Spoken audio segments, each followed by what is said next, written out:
Manga One Piece chapter 1126 yang berjudul Bertanggung Jawab dibuka dengan memperlihatkan kelompok topi jerami yang sedang berpesta pora dengan para bajak laut raksasa di atas The Great Eyrick, serta konfirmasi dari Oimo dan Kashi terkait bagaimana ceritanya Dory dan Brogy bisa bergabung kembali dengan mereka. Sekedar mengingatkan, di manga One Piece chapter 116, Dory bilang menurut kode etik kesatria Elbaf, sekali duel sudah dilakukan maka duel tersebut tidak akan berhenti sampai salah satu di antara mereka mati. Setelah salah satu dari mereka mati, barulah pemenangnya boleh pulang ke Elbaf. Makanya begitu Dory dan Brogy kembali muncul bersama-sama di Egghead Island, saya sempat bingung dengan apa yang sebenarnya terjadi. Untungnya Eiichiro Oda-san akhirnya menjelaskan di awal chapter 1126 ini. Menurut ceritanya Oimo dan Kashi, setelah insiden yang terjadi di Water 7, mereka berdua segera berlayar menuju ke Little Garden untuk menemui Dory dan Brogy. Begitu sampai di sana, mereka mendapati Dory dan Brogy masih terlibat baku hantam. Karena senjata mereka sudah patah setelah menggunakan teknik Hakoku Sovereignty untuk membantu Going Merry lolos dari ikan koi raksasa, duel mereka kemudian dilanjut dengan saling adu bogem mentah. Menurut logika mereka, saling tonjok tidak akan bisa membuat salah satu dari mereka mati. Makanya ketika Oimo dan Kashi datang dan mengajak mereka kembali ke Elbaf untuk mempersiapkan senjata baru, keduanya langsung setuju. Mendengar alasan tersebut, Nami kemudian bertanya, apakah itu berarti duel mereka akan berlanjut kembali? Dan dengan bangga, Dory dan Brogy menjawab, tentu saja. Pertanyaannya sekarang, keduanya kan sudah dapat senjata baru nih. Bahkan sudah di test drive dengan menghancurkan Victoria Pang. Jadi, kapan duel mereka akan berlanjut lagi ya? Kalau pikiran Suzon saya bilang sih, duel mereka tidak akan pernah terjadi lagi karena bau-baunya selama konflik yang akan terjadi di Elbaf, salah satu dari mereka akan tewas di tangan musuh. So, piye menurut Mecah? Bentar-bentar, main tutup aja. Selama proses pesta pora ini, para party animal menenggak minuman keras jenis absinthe yang disebut dengan The Green Fairy atau peri hijau. Sekedar untuk menambah wawasan, absinthe merupakan jenis minuman keras yang dibuat dari ekstrak daun Artemisia absinthium yang dikenal beracun yang dapat merangsang sistem saraf pusat hingga dapat mengakibatkan kejang-kejang. Makanya saya tidak heran jika salah satu raksasa bilang, peri hijau yang sedang mereka konsumsi itu bisa menyebabkan halusinasi. Tapi kalau kalian saat ini melihat robot bulat yang bisa mengepel lantai secara otomatis di layar monitor kalian, saya jamin itu bukanlah halusinasi. Benda ajaib semacam itu benar-benar ada di dunia nyata dan bisa kalian dapatkan penawaran terbaiknya dengan klik link yang sudah saya sematkan di kolom deskripsi.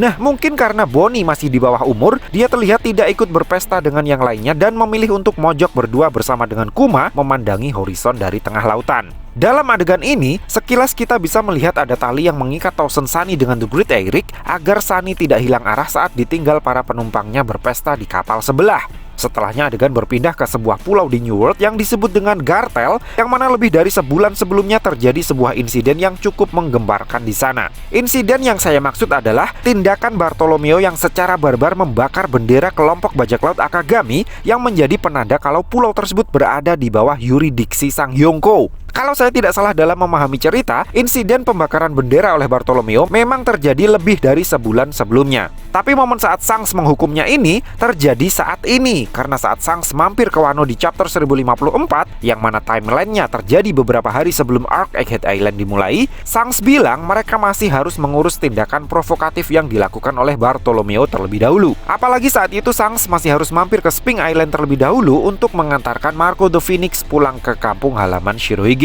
Sehingga saya yakin kejadian ini terjadi setelah Shanks meninggalkan Elbaf. Nah, di depan Bartolomeo, Shanks bilang yang intinya apa yang telah dilakukan oleh Bartolomeo sudah menginjak-injak harkat dan martabat kelompok bajak laut Akagami. Jika itu dibiarkan, maka kepercayaan publik terhadap mereka akan menurun dan kelompok bajak laut lain dimungkinkan tidak akan takut lagi untuk menyerang wilayah yang sudah ditancapi bendera mereka. Maka dari itu, Hongo kemudian menyodorkan sebotol racun mematikan kepada Bartolomeo dan memberinya waktu 1 bulan untuk membuat Luffy meminumnya. Kata Hongo, mereka baru bisa memaafkan Bartolomeo jika Luffy, selaku bosnya Bartolomeo, ikut bertanggung jawab atas tindakan bodoh yang sudah dilakukan oleh bawahannya itu.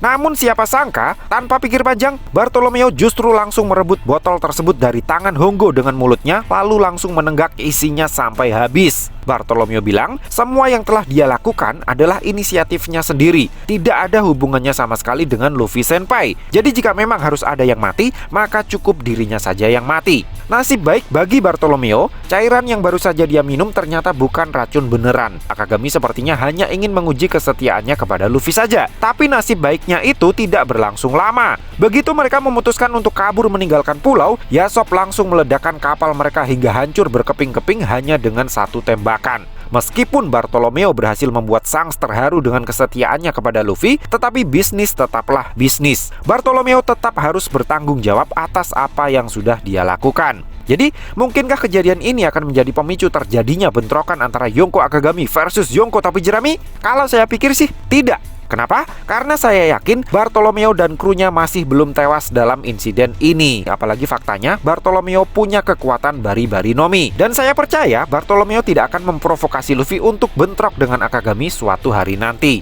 Setelahnya adegan berpindah ke Beehive Island untuk melihat bangunan tengkorak yang diplester dan diperban.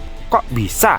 Di dalam bangunan ikonik tersebut, Kurohige terlihat sedang marah-marah kepada Avalo Pizarro karena dinilai tidak becus menjaga Koby. Anehnya, muka Pizarro yang di sini malahan tidak ada plester dan perbannya sama sekali. Sementara di luar gedung, kejadian yang tidak kalah koplak juga terjadi. San Juan Wolf yang mungkin niatnya baik, ingin membantu mengembalikan posisi gedung-gedung yang sudah roboh ke tempat asalnya, tapi yang ada dia malah merobohkan gedung lain karena tidak sengaja kesenggol badannya yang segede Godzilla. Kayaknya fix deh, yang kepalanya retak dan agak error setelah terkena bogem mentahnya Garp, sepertinya asistennya Oda deh. Nah, terlepas daripada itu, di sini Kurohige bilang, gara-gara pidatonya Vegapunk, keberadaan Poneglyph sekarang sudah menjadi pengetahuan umum. Para Yonko pasti akan bentrok satu sama lain guna mendapatkan objek tersebut. Begitu juga dengan Angkatan Laut dan pemerintah dunia. Koby seharusnya bisa menjadi kartu as bagi mereka, tapi Pizarro malah membiarkannya kabur begitu saja. Begitu juga dengan Gekko Moria.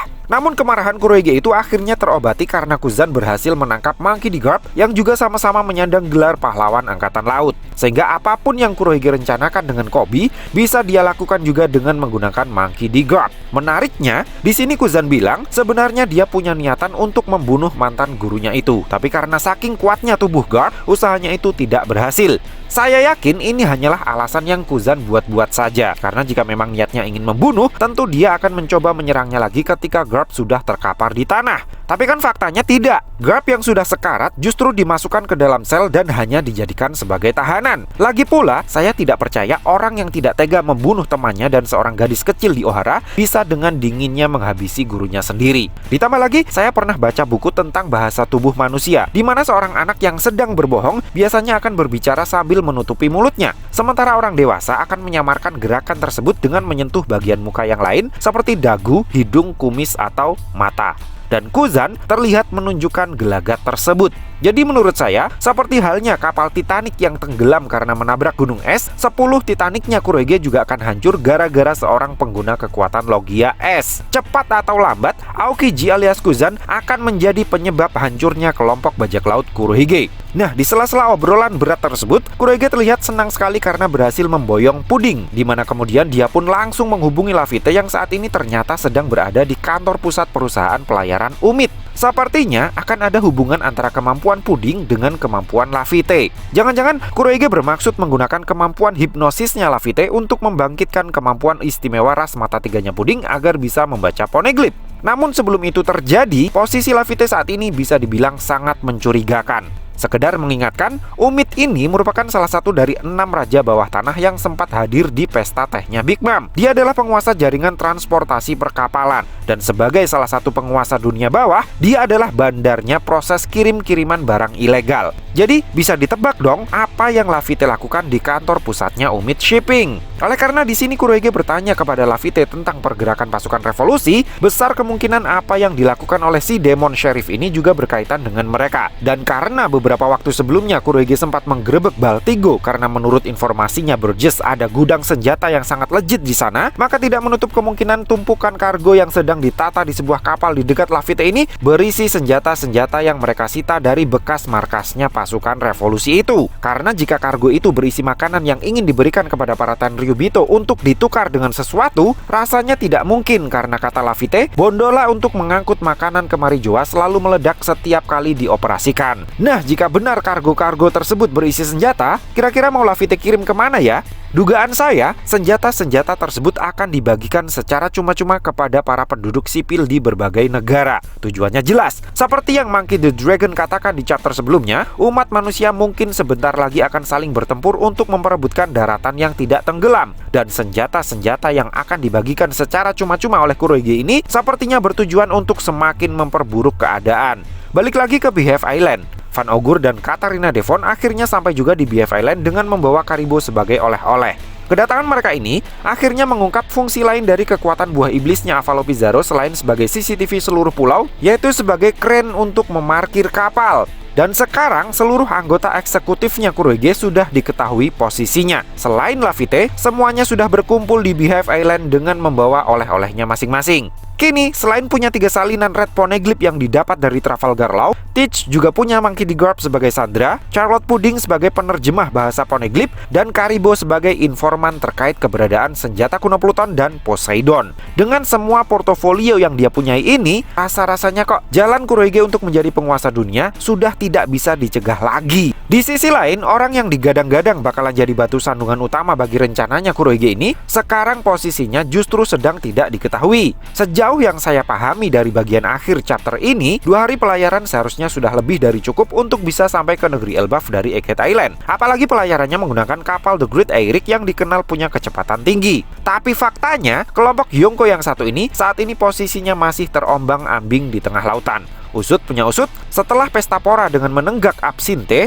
Tosen Sunny yang di dalamnya ada Luffy, Nami, dan beberapa anggota topi jerami yang lain secara misterius terpisah dari rombongan. Padahal kan, seperti yang bisa kita lihat di awal chapter tadi, Tosen Sunny seharusnya terikat dengan The Great Eyrick. Kok bisa-bisanya kapal mungil tersebut terpisah dari rombongan? Apa mungkin guyonannya Nico Robin benar Tosen Sunny dimakan oleh ikan raksasa yang hidup di perairan tersebut? Tapi kalau seperti itu faktanya, kenapa Bonnie yang tidak ikut mabuk-mabukan bisa tidak merasakan sesuatu yang aneh terjadi? Atau jangan-jangan semua yang sedang terjadi di sini hanyalah efek halusinasi seperti yang dikatakan oleh salah satu raksasa di awal chapter tadi gara-gara terlalu banyak minum peri hijau? Saya rasa ini nyata deh. Soalnya di halaman terakhir chapter, Nami tiba-tiba terbangun di sebuah ruangan aneh yang struktur ruangannya seperti disusun dari Lego. Yang mana ruangan tersebut jelas bukan salah satu ruangan yang ada di dalam Tosen Sunny. Apalagi outfit yang Nami pakai juga sudah berubah. Entah pria mesum macam mana lagi yang berani-beraninya mengganti pakaian yang Nami kenakan secara diam-diam. Kelak, dia pasti bakalan kena koplokan mautnya Sanji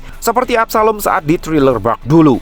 Nah, oleh karena bentukan ruangannya seperti dibuat dari Lego, saya curiga kalau pelakunya pastilah dari kaum raksasa dan dia ingin memperlakukan Nami selayaknya boneka Barbie. Mungkinkah dia adalah Raja Loki, di mana alasan kenapa Lola menolak pinangannya dulu karena dia juga akan diperlakukan selayaknya boneka Barbie seperti ini?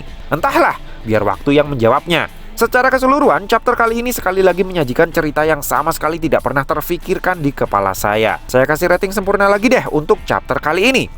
So, piye menurutmu cah? Terima kasih sudah mampir ke channel kami. Jangan lupa like, share, dan subscribe jika menurut kalian video-video kami cukup menarik untuk ditonton. Sampai ketemu lagi dalam video kami yang berikutnya, and matur nuwun.